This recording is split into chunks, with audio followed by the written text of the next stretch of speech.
Hi friends, welcome back to my channel. ఈరోజు మీకు ఈ సీరియల్లో ఏం జరిగిందో తెలుసుకోవాలి అనుకుంటున్నారా? అయితే వెంటనే మనం సీరియల్లోకి వెళ్ళిపోదాం. ఇక ఇంటి వీలునామా గురించి చదవటానికి పల్లవి ముందుకి వస్తుంది. పల్లవి ఉత్సాహాన్ని చూసి అవని అయితే నిన్నట్టుంచి ఏంటా సర్ప్రైజ్ అని చెప్పి తెగ తొందరపడుతున్నావుగా, నువ్వే చదువు రా అని చెప్పి ఇక ఇంటి వీలునామా పత్రాలని పల్లవి చేతిలో పెడతారు. ముందుగానే పత్రాలని మార్చిన పల్లవి తెగ ఆనందపడుతూ, నిన్ను ఇంటి నుంచి బయటకు గెంటడానికి ఎన్నో నిమిషాలు పట్టదు. నాకు నిన్ను ఎప్పుడెప్పుడు ఇంటి నుంచి బయటకు గెంటేస్తారా అని కుతూహలంగా ఉంది అని చెప్పి తన మనసులో అనుకుంటూ ఇక ఆ వీలునామా పత్రాలని చదువుతుంది. అది చదివి ఒక్కసారిగా, అవని అక్క, నువ్వు నువ్వు ఇంతవరకు సర్ప్రైజ్ అని చెప్పింది ఇదా అని చెప్పి ఏమీ తెలియనట్టుగా అమాయకంగా ఇక అవనిని అడుగుతుంది. అవని, ఏంటి ఒక్కసారిగా వీలునామాని చూసి కంగు తిన్నావా అని చెప్పి అవని అయితే ఇక పల్లవిని అడగడంతో పల్లవి, అవును, నువ్వు మరి ఇంత ఘోరంగా ఆలోచిస్తావని కలలో కూడా అనుకోలేదక్క. ఇంట్లో అందరూ నీ గురించి గొప్పగా మాట్లాడుతూ ఉంటే నువ్వు ఒక్క తప్పు కూడా చెయ్యవా అని ఎప్పుడు అనుకునేదాన్ని. కానీ ఈరోజు నువ్వు ఇదంతా చేయడానికి కారణం ఇదా అని చెప్పి ఇక పల్లవి అయితే అవనిని అడుగుతుంది. పక్కన ఉన్న అక్షయ్, పల్లవి ఏమైంది, అవనిని అలా అడుగుతున్నావు? తను ఏం చేసింది, అసలు ఆ వీలునామాలో ఏముంది అని అడగడంతో, అది అది బావగారు, ఈ వీలునామాలో ఏముందో నా నోటితో నేను చదవలేను, నా వల్ల కాదు అని చెప్పి ఇక పల్లవి అయితే అక్కడే టేబుల్ మీద పెట్టేసి పక్కకంటూ వెళ్ళిపోతుంది. ఇంకా ఇదంతా కాదు, ఈ వీలునామాని నేనే చదువుతాను అని చెప్పి పార్వతి అయితే ఆ వీలునామాలో ఏముంది అని చెప్పి తను తీసుకొని ఇక వీలునామాలో ఉన్న దాన్ని చదువుతూ ఒక్కసారిగా పార్వతి ఆవేశంతో ఊగిపోతుంది. ఈ ఆస్తి మొత్తానికి కూడా నా భర్త అయిన అక్షయే వారసుడు, ఈ ఆస్తిలో ఎవ్వరికీ కూడా ఎట్లాంటి సంబంధం లేదు అని చెప్పి వీలునామాలో పగడ్బందీగా రాయించిన ఆ పత్రాలను చూసి ఒక్కసారిగా పార్వతి వాటిని అక్కడే టేబుల్ మీదకి విసిరు కొడుతుంది. పల్లవి అన్న దానిలో తప్పు లేదు, అందరి దగ్గర మంచితనమనే ముసుగు వేసుకుని ఇదిగో నువ్వు ఏదైతే అనుకున్నావో అదే సాధించావు కదా అని చెప్పి ఇక పార్వతి మాట్లాడుతుంటే పక్కన ఉన్న రాజేంద్ర అయితే, పార్వతి ఏం మాట్లాడుతున్నావు, అవనిని నువ్వు కూడా పల్లవిలాగా ఎందుకలా అవమానిస్తున్నావు అని అంటుంటే, ఇది చదివితే నేనెందుకు ఇలా మాట్లాడుతున్నాను మీకు కూడా అర్థమవుతుంది. అసలు అసలు ఈ అవని ఏం రాసిందో చూసారా? ఈ కోట్ల ఆస్తికి తన భర్త అక్షయ్ మాత్రమే వారసుడని, ఇందులో ఎవ్వరికీ కూడా ఎట్లాంటి అధికారం లేదని వీళ్ళందరితోటి ముందుగా చెప్పకుండానే సంతకాలు తీసుకుంది. ఈ వీలునామాలో ఎలా రాయించిందో చూడండి అని చెప్పి ఇక పార్వతి అయితే ఆ వీలునామాని రాజేంద్రకి చూపిస్తుంది. వెంటనే అవని అయితే, అత్తయ్య ఏం మాట్లాడుతున్నారు, నేనెందుకు అలా రాయిస్తాను, మీరేదో పొరపాటు పడుతున్నారు అని అంటుంటే, ఎవరే పొరపాటు పడేది, ఎన్ని రోజులు నిన్ను ఈ ఇంటి పెద్ద కోడలిగా చాలా అంటే చాలా గౌరవంగా చూశాను, అలాగే నా పెద్ద కొడుకు భార్యగా నీకు ఇవ్వవలసిన హోదాని ఇచ్చాను. ఒక అనాథవయ్యుండి నిన్ను పెళ్లి చేసుకుని ఈ ఇంటికి తీసుకొచ్చిన రోజు అందరికంటే ముందుగా నేను నిన్ను ఈ ఇంటి కోడలిగా అంగీకరించాను. అట్లాంటిది నువ్వు నా ఇంట్లోనే ఉంటూ నా పిల్లలకి అన్యాయం చేస్తావా అని చెప్పి ఇక పార్వతి మాట్లాడుతూ ఉంటే పక్కన ఉన్న రాజేంద్ర, పార్వతి నువ్వు ఆవేశపడకు, ఆగు, నేను మాట్లాడతాను అని చెప్పి, అమ్మా అవని ఏంటమ్మా ఇదంతా, రేయ్ అక్షయ్ అని అంటుంటే, నాన్న అవని వీలునామాలో ఇలా రాయించిందని నాకు కూడా తెలీదు నాన్న, అవని ఇంత మోసమా, నువ్వు నేను ఆనందపడేలా చేస్తాను అని చెప్తే నువ్వు నిజంగానే ఈ ఆస్తి మొత్తాన్ని నా తమ్ముళ్ళకి చెల్లెలకి ఇస్తున్నావేమో అని చాలా సంతోషించాను. కానీ ఆస్తి మొత్తానికి నన్ను వారసుడిని చేసి వాళ్ళందరి ముందు నన్ను తల దించుకునేలా చేశావు అని చెప్పి ఇక అక్షయ్ అయితే అవనిని నిందిస్తుంటాడు. అవని లేదు, నేను ఇదంతా కావాలని చేయలేదు, ఎక్కడో ఎక్కడో పొరపాటు జరిగింది, ఆ లాయర్ గారికి నేను అలా చెప్పలేదు అని అంటుంటే, ఇంకెలా చెప్పలేదే, ఎలా చెప్పలేదు, నువ్వు ఎలా చెప్తే అలాగే లాయర్ రాస్తాడు, నాకు తెలుసు. ఇది ఇంట్లో అడుగు పెట్టడానికి కారణమే ఈ ఆస్తి మీద కన్నేసి అక్షయ్ని వలలోకి దింపింది. అక్షయ్ని పెళ్లి చేసుకుని ఈ ఇంట్లో అడుగు పెట్టడానికి కారణమే ఈ కోట్ల ఆస్తి. చూశారుగా మంచితనం ముసుగుతో అందరినీ ఎట్లా మోసం చేసిందో. పాపం నా మనవళ్ళు మనవరాళ్ళు పిచ్చోళ్ళు. అందుకే ఆ వీలునామాని చదవకుండానే దీని మాట మీద గౌరవంతో డాక్యుమెంట్స్ మీద సంతకాలు పెట్టారు అని చెప్పి ఇక భానుమతి కూడా అవనిని తిడుతూ ఉంటుంది.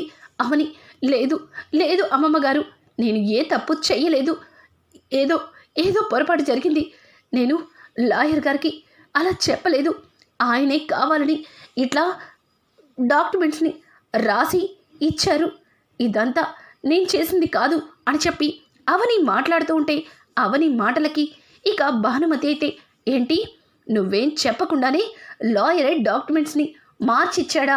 అసలు రాజేంద్ర, ఓ లాయర్ని పిలిపిస్తే అన్ని నిజాలు బయటపడతాయి అని చెప్పి ఇక పెద్దవిడైతే రాజేంద్రకి చెప్పడంతో రాజేంద్ర, అవును అవును మావయ్య గారు, ఆ లాయర్ని ఇక్కడికి పిలిపించండి, మీ అందరి ముందే అతన్ని నిలదీస్తాను అని చెప్పి ఇక అవని మాట్లాడుతూ ఉంటే పక్కన ఉన్న పల్లవి, ఇక చాలేక ఎంతవరకు చేసినా నాటకాలు చాలు, ఈ ఆస్తి కోసం నువ్వు ఇంట్లో ఎన్నో గొడవల్ని సృష్టించావు, ఎన్నో చేసావు, కానీ నువ్వు అనుకున్నది ఏది నెరవేరట్లేదని చివరికి ఇంతటికి ఒడిగడతావా అని చెప్పి ఇక పల్లవి మాట్లాడుతూ ఉంటే అలాగే ప్రణతి కూడా, ఛీ వదిన, నువ్వన్నా నీ మాటన్నా ఎంతో గౌరవం ఉండేది, కానీ ఈరోజు నువ్వు ఇట్లాంటి పని చేస్తావని అస్సలు అనుకోలేదు, నిన్ను నానమ్మ, చిన్నదిన, అలాగే అమ్మ కూడా నిన్ను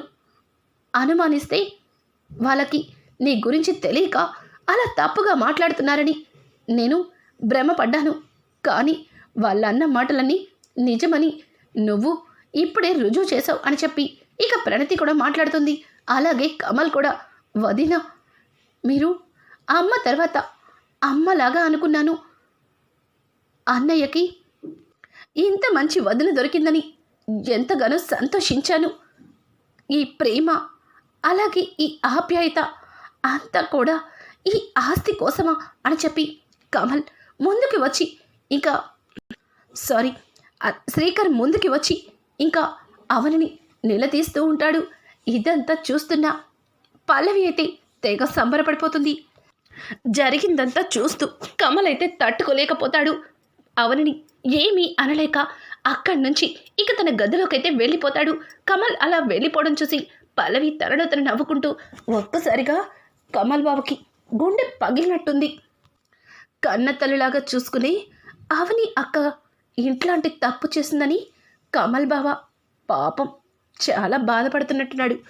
ఇప్పటికైనా వీళ్ళలో మార్పు వస్తుంది, ఆ తర్వాత వీడిని నా చుట్టూ కుక్కలాగా తిప్పుకుంటాను అని చెప్పి పల్లవి అనుకుంటూ అలానే చూస్తుంది. ఇక రాజేంద్ర ప్రసాద్ అయితే లాయర్కి కాల్ చేసి లాయర్ని అర్జెంటుగా ఇంటికి రమ్మని పిలుస్తాడు.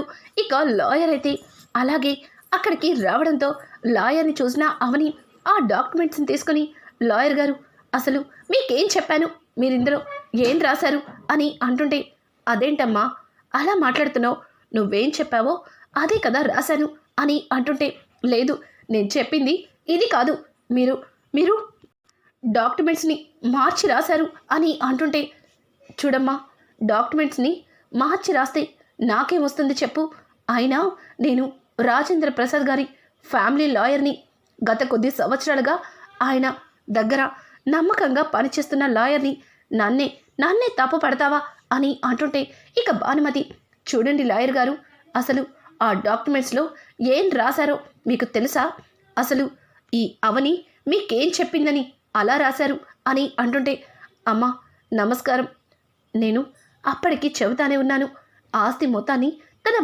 భర్త పేరుకి మార్చమని అవని గారు వచ్చి నన్ను రిక్వెస్ట్ చేశారు, నేను రాజేంద్ర ప్రసాద్ గారితో ఒక్కసారి మాట్లాడిన తర్వాత ఈ డాక్యుమెంట్స్ని రెడీ చేస్తానని కూడా చెప్పాను. కానీ మా మావయ్య గారితో నేను అన్నీ మాట్లాడాను. ముందు మీరు ఈ డాక్యుమెంట్స్ని సిద్ధం చేయండి అన్నారు. అప్పటికే అదేంటమ్మా, ఆస్తి మొత్తం అక్షయ్ గారి పేరు మీదే రాయమంటున్నారు, మరి మిగతా వాళ్ళు అని అంటుంటే, దానికి చూడండి, ఈ ఆస్తి మొత్తం నా భర్త కష్టార్జితం. తన తల్లి నుంచి వచ్చిన ఆస్తిని నా భర్త కష్టపడి రెట్టింపు చేశారు. మరి ఈ ఆస్తికి హక్కు అలాగే అధికారం నా భర్తకి తప్ప ఎవ్వరికీ ఉండదని ఆవిడ నా దగ్గర చాలా బలంగా మాట్లాడారు. అందుకే నేను ఆ వీల్నామాని అలా రాయవలసి వచ్చింది అని చెప్పి లాయర్ మాట్లాడుతుంటే, లాయర్ మాటలకి అవనికి ఏమీ అర్థం కాదు. లాయర్ గారు, ఎందుకు అబద్ధం చెప్తున్నారు? ఎందుకు ఇలా మాట్లాడుతున్నారు? అసలు నేను మీ దగ్గరకు వచ్చి ఏమడిగాను? మీరేం రాశారు? ఆస్తి మొత్తాన్ని నా ఇద్దరు మరుదులు, ఇద్దరు ఆడపడుచుల పేరు మీద మార్చమన్నాను.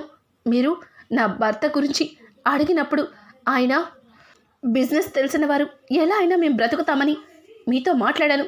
కానీ ఇప్పుడు అని అంటుంటే, చూడమ్మా, నేను అబద్ధం చెప్పి వీలునామా రాస్తే ఇందులో నాకొచ్చిన లాభం ఏముంది? అయినా ఏంటి రాజేంద్ర ప్రసాద్ గారు, ఇలా ఇంటికి పిలిచి అందరి ముందు నన్ను మీ కోడలు ఈ రకంగా అవమానిస్తుంది. తప్పుగా వీలునామా రాయాల్సిన అవసరం నాకేముంది అని అంటుంటే, ఉంది, నీకే ఉంది అని చెప్పి ఇక కమల్ అయితే లోపల నుంచి బయటికి వస్తాడు. ఒక్కసారిగా కమల్ మాటలకి అక్కడ ఉన్న వాళ్ళందరూ షాక్ అయిపోతారు. ఇంకా పల్లవి అయితే, వీడేంటి ఒక్కసారిగా ఇలా రియాక్షన్ ఇచ్చాడు అని చెప్పి ఇక కమల్ని అలాగే చూస్తుంటారు. ఇంకా కమల్ అయితే లాయర్ దగ్గరకు వచ్చి, చెప్పు, ఆ వీల్నామాలో మా వదిన చెప్పినట్టు కాకుండా అలా తప్పుగా ఎందుకు రాసావు అని అంటుంటే, రాజేంద్ర ప్రసాద్ గారు, ఏంటండి మీ చిన్నబ్బాయి ఇలా మాట్లాడుతున్నాడు? అసలు నేనెందుకు వీల్నామాని మార్చి రాస్తాను అని అంటుంటే, ఓ అయితే వీలునామాని నువ్వు మార్చి రాయలేదనమాట, వీలునామాలే మారిపోయినయా అని చెప్పి ఇక కమల్ తన వెనక నుంచి చేతిని తీసి తన చేతిలో ఉన్న డాక్యుమెంట్స్ని రాజేంద్ర ప్రసాద్ చేతిలో పెడతాడు. ఒక్కసారిగా రాజేంద్ర ప్రసాద్ అందులో ఉన్న డాక్యుమెంట్స్ చూసి షాక్ అయిపోతాడు. అలాగే పార్వతి కూడా వాటిని చూస్తుంది. ఇదేంటి, ఇందులో ఆస్తి మొత్తం కూడా శ్రీకర్ అలాగే కమల్ ఇక ప్రణతి సురేఖ పేర్ల మీద రిజిస్టర్ అయి ఉంది. మన అక్షయ్కి ఏ మాత్రం కూడా ఆస్తిలో ఎట్లాంటి అధికారం లేదని ఎందుకు ఇలా రాసుంది? ఈ డాక్యుమెంట్స్ మరి కమల్ దగ్గరికి ఎలా వచ్చాయి అని అంటుంటే, నేను చెప్తాను, ఈ డాక్యుమెంట్స్ నా దగ్గరికి ఎలా వచ్చాయో నేనే చెప్తాను. చెప్పండి లాయర్ గారు, మర్యాదగా ఈ డాక్యుమెంట్స్ మీరు మా వదనకిచ్చారు కదా, మరి ఈ డాక్యుమెంట్స్ ఎలా వచ్చాయి? పైగా ఇవి కూడా మీరే రాశారు. ఎందుకు రాశారు? ఎందుకు ఇలా రాయవలసి వచ్చింది? చెప్తారా చెప్పరా అని కమల్ అయితే ఇక లాయర్ని పట్టుకొని గట్టిగా నిలదీస్తుంటాడు. పల్లవికి అయితే తెగ టెన్షన్ వచ్చేస్తుంది. ఇక అదే సందర్భంలో అక్కడికి చక్రధర్ కూడా వస్తాడు. చక్రధర్ జరిగిందంతా తెలియక, అమ్మ పల్లవి, ఆస్తి మొత్తాన్ని కూడా ఈ అక్షయ్ తన పేరుకి మార్చుకుంటున్నాడని ఇప్పుడే మీ లాయర్ గారి ద్వారా తెలుసుకున్నాను. అయినా మరి ఆస్తి కోసం ఇట్లాంటి చీప్ ట్రిక్లు యూజ్ చేస్తారని అస్సలు అనుకోలేదు. బావా, నిన్న ఏదేదో మాట్లాడావు, నా ఆస్తి నా ఇష్టం, నాకు నచ్చిన వాళ్ళకి ఇచ్చుకుంటానని ఏదేదో చెప్పావు. ఇదేనా నీకు నచ్చింది? మిగతా నలుగురిని వదిలేసి ఒక్క నీ మొదటి భార్యకి పుట్టిన కొడుకు మాత్రమే మీ కన్న కొడుకని అనుకుంటున్నారా? మీరు ఒక్క మాట చెప్పుండాల్సింది. కమల్కి మాత్రమే ఈ ఆస్తి మొత్తానికి, అక్షయ్కి మాత్రమే ఈ ఆస్తి మీద అధికారం ఉందని, మిగతా నలుగురు పిల్లలు నా కన్న పిల్లలైనా వాళ్ళకి నేను ఎట్లాంటి ఆస్తి ఇవ్వనని. బాబు అక్షయ్, నువ్వు చాలా పెద్ద మోసం చేశావు. అందరి ముందు ప్రేమని నటిస్తూ ఏకంగా నీ పెళ్ళాన్ని పంపించి ఎవ్వరికీ తెలియకుండా దొంగచాటుగా ఆస్తి మొత్తాన్ని నీ పేరుకు మార్చుకున్నావు అని అంటుంటే ఇక కమల్, ఓ అయితే విషయం మీ దాకా వచ్చిందా మావయ్య అని చెప్పి కమల్ అంటుంటే, అవునల్లుడు, అవును, నా దాకా వచ్చింది. ఇప్పటికైనా నువ్వు కళ్ళు తెరచావు, అది చాలు అని అంటుంటే వెనుక నుంచి పల్లవి డాడ్ అని పిలుస్తూ ఉంటే నువ్వాగమ్మా, నీకేం తెలీదు. నువ్వొక పిచ్చి మొహానివి. ఎవరేం చెప్తే అది ఇట్టే నమ్మేస్తావు. ఇప్పుడు నేను మాట్లాడకపోతే తర్వాత మీ గతి అధోగతి అని అంటుంటే, నేను మాట్లాడతాను కదా మావయ్య, మీకెందుకు ఆవేశం? మీరు కాసేపు అలా పక్కకు వెళ్ళి పల్లవి దగ్గర నుంచోండి అని చెప్పి కమల్ అయితే అమాయకంగా చక్రధర్ని ఇక పల్లవి పక్కన నిలబెడతాడు. పల్లవి అయితే, డాడ్ మీరు ఇక్కడితో ఆపేయండి అని అంటుంటే, ఏమైందమ్మా, మీ ఆయనకి బాగా ట్రైనింగ్ ఇచ్చావా ఏంటి? నా బదులు తనే మాట్లాడుతా అంటున్నాడు అని అంటుంటే, నా బొంద అదేం కాదు, వాడికి అవని రాయించిన వీలునామా దొరికిపోయింది డాడ్ అని అంటుంటే, ఏం మాట్లాడుతున్నావు పల్లవి? అవని రాయించిన వీలునామా కమల్కి దొరకడమేంటి? నీకు ముందే చెప్పాను కదా వీలునామాని మార్చి వాటిని కాల్చి పడేమని.